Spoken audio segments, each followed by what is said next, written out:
came out as well. Kanye West, he admits to being sexually abused by a cousin until he was 14 years old. There was a cousin that he had that Kanye was basically forced to give fellatio until he was 14 years old. What do you think about that? It's like a double-edged sword with that, because it's like, on the one hand, when men who are victims of SA come out and speak on it, it's on deaf ear. Mm-hmm. And then the other side to it is like, maybe this is why he's been acting out for all these years. You know what I'm saying? Like, because of that trauma that he dealt with, or had to push to the side, or this, that, and the third. And maybe he was vulnerable one time with one female, and then she mentioned it later on in an argument and had him sprawling out because he thought he was good at pushing it or dealing with it, or he thought he was dealt with that trauma. Guess it's still there, because that kind of trauma doesn't just go away. You know what I'm saying? That's stayed with you for a long time. So it just showcases, like, when it comes to mental health and you melanated, it's like you might as well keep quiet about it, because somehow, some way, they're gonna turn that shit and make it look like you're the asshole, you're the victim, you're making this up. You know what I'm saying? So on that aspect, I commend Kanye for coming out and saying it. Most people will never come out and say something like that, because they know they're not going to get no help. And then another aspect, when he was crying out about help, and he put the screenshot of his quote unquote handler telling him back in 2016, telling him, like, yo, if you don't do this, that, and the third, we're gonna pump you up with so much drugs that you're gonna forget your whole family. Y'all forgot about that. You know what I'm saying? Like, he put that all out during that 2016 rant, when he was having that whole rant and that breakdown during his he had the concert, during his concert back in 2016. And then there was a screenshot of him showcasing him talking to his handler, or his quote unquote manager, and his manager saying, yo, if you don't do this, we're gonna pump you up with so many drugs you ain't gonna know your name. And he was comfortable saying that, with the utmost comfortability. So, you know what I'm saying? This game is cold, son. It's a cold game. So I just hope it's not being ridiculed. And I just hope, well, because it's Kanye, of course it's going to be ridiculed. You know what I'm saying? But I just hope that people see past Kanye and just see him as a human being and try to get help for Kanye. You know what I'm saying?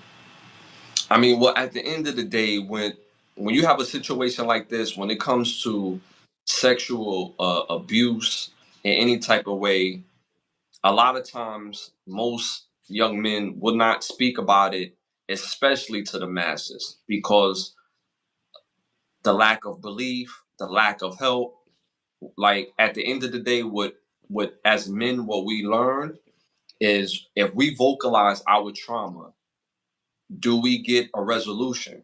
And once we realize that there's a greater chance that I don't, or we don't get a resolution to the trauma that we face, then we're gonna keep that internal, or we're gonna seek help from somebody individually and make it about us and not about everybody else, if that makes sense. Like, we're not going to include, mom, dad, sister, brother in helping us coming from this trauma. We're going to get the individual help that we need from a professional, or we're just going to keep it to ourselves and hopefully we find a way to cope and deal with it. Because with men, as we learn, when we vocalize our trauma, when we vocalize that we're going through something, there's been too many times as men, we would hear, or I speak for myself, is that you're not being a man if you cry. You're not being a man if you're not strong. And that means coming up, meaning whatever that you're going through, whether it hurts physically, like if you get punched in the face, you can't show weakness. If you get pushed to the ground, you can't show weakness. No matter what. If you get burned with fire, you can't show no weakness. You can't scream in pain. You gotta hold it in. Like, you gotta hold it's it. The strong, silent type. You could be strong in public and be silent about that you got a whole bunch of stab wounds in your back. Like we seen it. I know we laugh about this movie because we seen it a whole bunch of times and we watch it for all the wrong reasons. But they did a great job in showcasing trauma and trying to face the trauma on a toxic mentality. Baby Boy, when he lined up the little homies and he was like, "Yo, chuck it up." Oh, so you tough? And he punched them in the face, and now he wearing them out with the belt. That's also trauma trumping another trauma.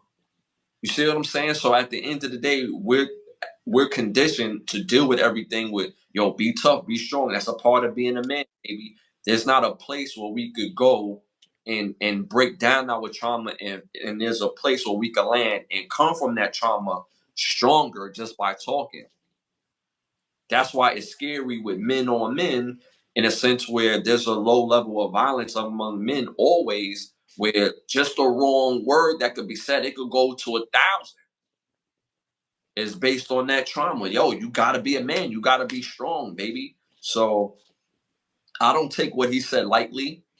Um, I think people trivialize Kanye West based on his antics, and then when he mixed his antics with something truthful like this, then the truth falls up on deaf ears. Like, cause just a whole week ago, he did an interview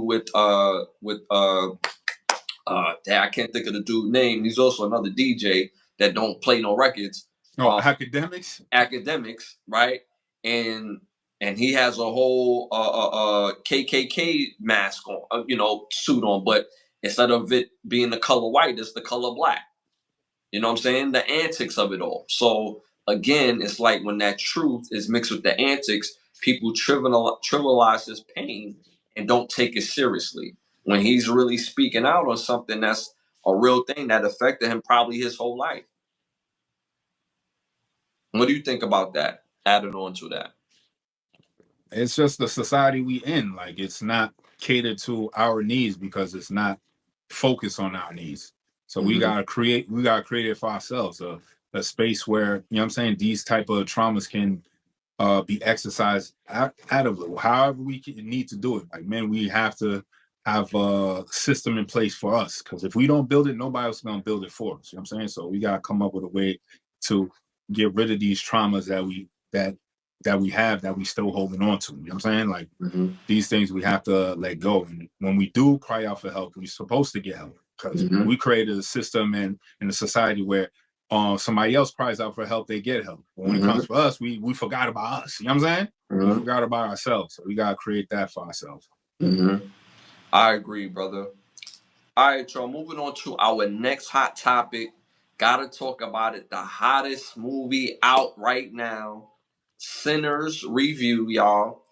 Sinners.